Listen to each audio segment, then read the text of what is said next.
Terima kasih pemirsa Anda kembali bersama kami dan kita masih di Market Buzz. Kami mulai dengan Market Spotlight pemirsa atau kami merangkum beberapa poin yang menjadi perhatian dari pelaku pasar. Di antaranya ada saham DCII kembali sentuh auto reject atas melesat 20% dan harganya sekarang di 67.225 termasuk yang tertinggi di Bursa Efek Indonesia. Ada sektor teknologi masih memimpin penguatan sektoral naik 6,69% di perdagangan kemarin, salah satunya juga tampaknya dikerek oleh DCII ini. Saham data melesat 20% usai rencana akuisisi 40% saham oleh TOWR. Itu dia beberapa market spotlights pada hari Jumat ini pemirsa dan kita lihat agenda ekonomi global. Di antaranya pemirsa dari Amerika Serikat ada PMI manufaktur, kemudian inventory minyak mentah, PMI manufaktur dari Uni Eropa, penjualan retail dari Inggris, serta penanaman modal asing dari China, dan indeks harga konsumen dari Jepang dan beberapa agenda di kawasan Asia lainnya, serta dari Selandia Baru. Kita beralih pemirsa untuk melihat agenda emiten. Ada RUPS dari SOSS, MFIN, FPNI dan juga FUTR.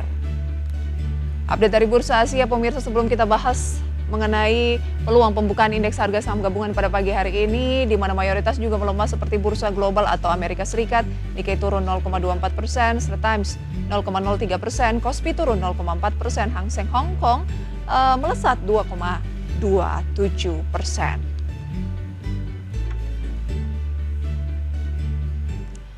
Pemirsa, harga batubara sempat melonjak pada pekan ini di tengah upaya perdamaian Rusia dengan Ukraina yang masih alot. Tren penguatan komoditas batubara ini masih direspon saham terkait dengan pergerakan yang beragam, mayoritas masih melemah. Harga batubara melonjak pada Rabu di tengah upaya perdamaian Rusia dan Ukraina yang masih alot. Harga batubara Newcastle untuk Februari 2025 melonjak sekitar 2,65 US dollar menjadi 103,5 US dollar per ton. Sedangkan Maret 2025 naik 2,8 US dollar menjadi 107,4 US dollar per ton.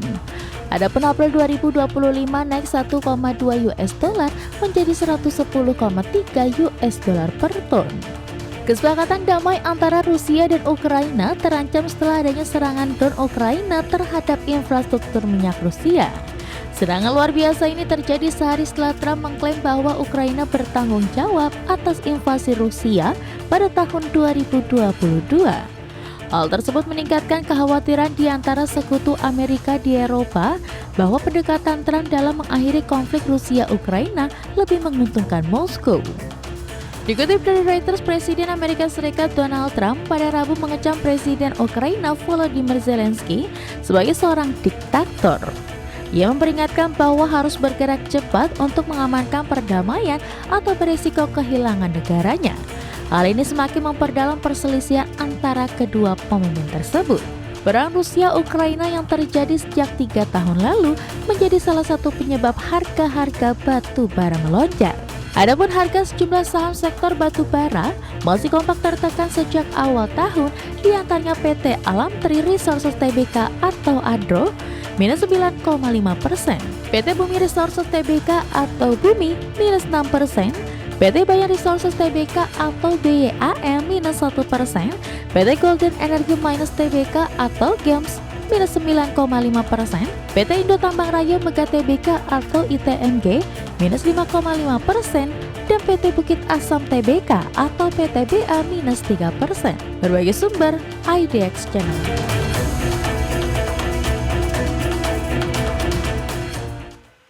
Terima kasih pemirsa, Anda masih bersama kami dan kita akan berbincang tentunya terkait dengan batubara ini pemirsa bersama dengan narasumber yang sudah hadir melalui video conference pada pagi hari ini. Kami akan berbincang bersama dengan Mas Raden pemirsa atau Raden Bagus Bima, founder Warkop Saham. Selamat pagi Mas Raden. Ya, selamat pagi Mbak Prisa. Ya Mas Raden, terkait dengan konflik antara Rusia kemudian juga Ukraina begitu ya yang dimediasi lah ceritanya oleh Amerika Serikat, tapi tampaknya masih alot, bahkan Trump sempat mengatakan bahwa Zelensky, presiden dari Ukraina ini diktator begitu, karena kayaknya masih cukup alot sehingga membuat harga batubara itu sempat mengalami penguatan. Sebenarnya bagaimana sih Anda melihat korelasinya kemudian peluang dari komoditas batubara ke depan? Ya, tentunya tidak terjadi hanya di batu bara ya. Kalau kita bicara terkait dengan kestabilan global, ini tentu saja selalu berkaitan erat dengan komoditas. Namun dalam hal ini terkait dengan saham batu bara ataupun komoditas dari batu bara itu sendiri terkait dengan kestabilitasan eh, global ya tentu saja ini sangat memberikan pengaruh seperti yang kita ketahui bahwa tentu saja perdamaian ataupun hal yang diinginkan Presiden Trump ya untuk adanya perdamaian pasti ditujukan untuk stabilitas ekonomi mereka juga gitu terkait seperti misalnya mereka menginginkan kestabilan energi misalkan atau terkait dengan gas di Eropa.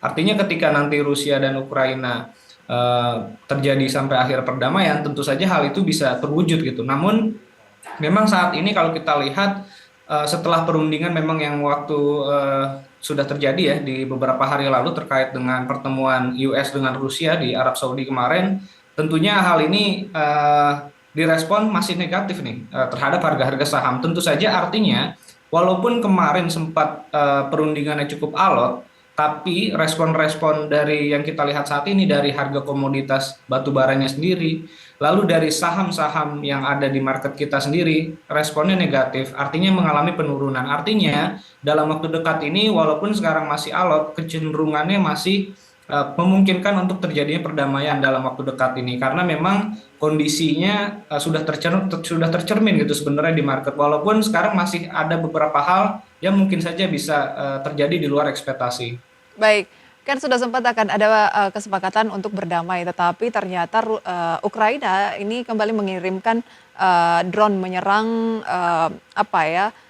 pabrikan minyak lah dari Rusia sendiri. Makanya Trump mengatakan bahwa ini tuh bebel kayaknya tampaknya ya untuk Ukraina sendiri. Berarti ketika Anda melihat masih ada peluang optimis bahwa akan terjadi perdamaian seperti yang Anda sampaikan, berarti ada potensi harga batu bara akankah cenderung stabil saja atau seperti apa? Ya, menurut saya kondisi sekarang akan cenderung lebih stabil ya di saham-saham batubara maupun di komoditas batubaranya. Pertama, sebelumnya memang sudah terjadi penurunan sebelumnya. Yang kedua, harga-harga saham pun sudah merespon, sudah mengalami penurunan sebelumnya. Artinya, ketika pun nanti terjadi perdamaian, tidak menutup kemungkinan tidak tiba-tiba mengalami koreksi gitu, karena memang sebelumnya sudah terjadi koreksi. Jadi, kalau tadi dikatakan terjadi kestabilan, mungkin itu yang bisa sangat terjadi gitu. Ketika perdamaian terjadi, harganya mulai akan stabil kembali gitu untuk di tahun ini. Baik, berarti masih akan cenderung stabil untuk harga batu bara sendiri atau harga komoditasnya.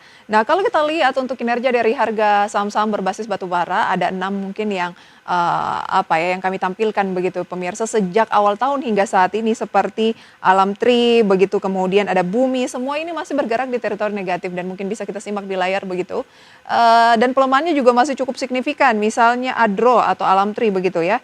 Ini mengalami pelemahan secara year to date. Tampaknya sekitar hampir 9,5%. Kemudian ada Bumi pemirsa 6%, Bian sekitar ya nggak terlalu signifikan hanya 1%, tapi Games ini 9,5% juga, ITMG 5,5 dan PTBA 3%. Dari emiten-emiten ini, bagaimana analisis Anda?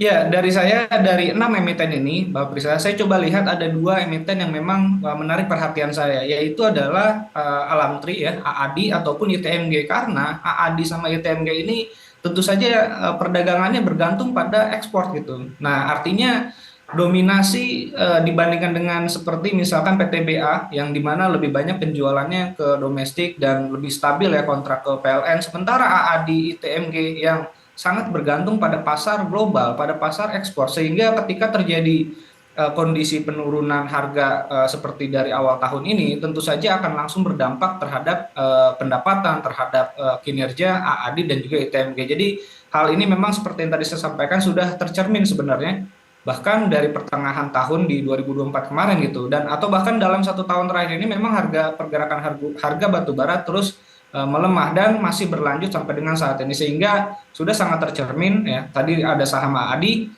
ITMG yang tergantung dengan pasar ekspor saat ini, dan karena memang pasar ekspornya sudah mulai agak stabil karena harga saham turun, tentu saja berdampak penurunan harga saham ya di AADI dan juga ITMG. Baik, Jadi karena kalau berbicara batubara dan Alam Tri atau induknya Adro ini sudah lebih fokus akan lebih fokus dan memisahkan AADI yang fokus ke bisnis batubara, makanya Anda katakan kalau mau berbicara batubara soal Alam Tri lebih baik ke AADI-nya ya? Ya, Baik, nah AADI ini peluang investasinya sebaiknya bagaimana strateginya, Mas Raden? ya, menurut saya tetap untuk jangka waktu pendek dulu ya, Pendek karena dulu. jangka waktu pendek sampai dengan nanti menjelang dividen. Tentu saja tetap akan ada terjadi hal yang cukup menarik ya di pasar di sektor batubara, karena memang selalu diiming-imingi oleh dividen yang memang relatif besar gitu dan di atas rata-rata kebanyakan saham yang lain. Tentu saja kita bisa manfaatkan ya emiten-emiten ini untuk sampai menjelang dividen di pertengahan tahun ini. Baik, yang dividen termasuk AADI-nya ya? Ya, betul Mbak Prisa. Oke, di 7650 jangka pendek saja sebaiknya strateginya seperti apa? Ya, menurut saya untuk saham AADI memang saat ini trennya masih terus menurun. Jadi saya sangat menyarankan kalau seandainya ingin melakukan pembelian, beli atau akumulasi pembelian saham AADI setiap kali terjadi pelemahan saja. Dan perlu diketahui juga dalam kondisi saham downtrend kita bisa masuk dengan komposisi 20% ataupun 10-20% dari aset yang kita targetkan. Misalkan kita menargetkan 100%, dalam keadaan saham downtrend seperti ADI seperti ini, kita masuk 10 atau 20% saja saat keadaan sahamnya sedang mengalami koreksi. AEDI ini kan menguji level terendah di 7.550 sejak IPO. Apakah itu menjadi batasan stop loss? Ya, saya pikir bisa menjadi batasan stop loss ataupun bisa diambil juga untuk kita melakukan akumulasi karena ini tentu saja di titik spekulasi ya Mbak Prisa. Jadi bisa untuk investor yang memang dalam jangka waktu pendek atau untuk day trade 2-3 hari ya bisa dimanfaatkan seperti itu atau memang untuk yang mengakumulasi sampai dividen nanti bisa bersabar, bisa menunggu sampai kalau ternyata memang ada di area stop loss lebih baik kita di area low yang tadi lebih baik kita menunggu dulu sampai benar-benar terjadi harga memang sudah di bottom baru kita mengakumulasi kembali untuk yang strategi menunggu sampai dividen. Baik, itu dia strategi untuk AADI pemirsa yang sejauh ini menurut Mas Raden memang masih downtrend. Jadi setiap ada pelemahan, belilah dan ketika menyentuh level terendah 7550 itu level untuk spekulatif. Oke, kita tinggalkan AADI, kita akan membahas untuk saham-saham lainnya usai jeda pemirsa. Tetaplah bersama kami di Market Buzz.